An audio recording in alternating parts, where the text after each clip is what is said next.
Just a little side note here, I just want to show you. I pre-filled the seam and it had a big gap, so the Durabond tends to want to bulge down a little bit. So let me show you.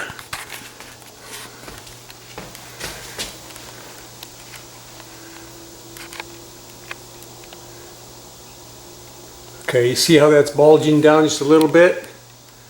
So here too.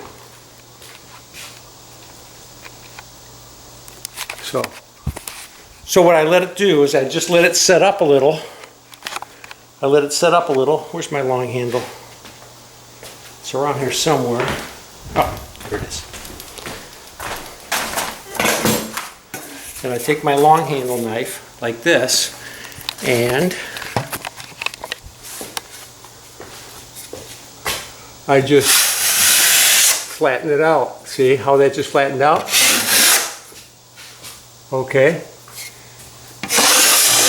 Because it's set up. Had I tried to, obviously if I did this before it set up a little bit,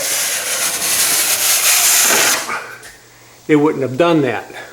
See the mud that I got left on there? So, and, but it has to set up just a little bit. But it still has to set up a little bit, otherwise you can't do that. It's just going to keep falling down. Now it will not. And if anything, it's going to suck up a little bit, because I've told you before, Durabond sets and shrinks up more than my +3, my lightweight mud. It shrinks up more than that. So this will shrink up a little bit after it sets. I will get everything in here taped and topped today. A lot of guys ask me, hey, can you tape wet tape? Or I'm sorry, can you top wet tape? Yeah, of course. I do it all the time. This is 20 some sheets. I'm going to tape it and top it.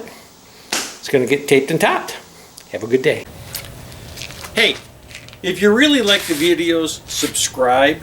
And if you really, really like the videos, please just share them with somebody else. All right? You guys have a great day.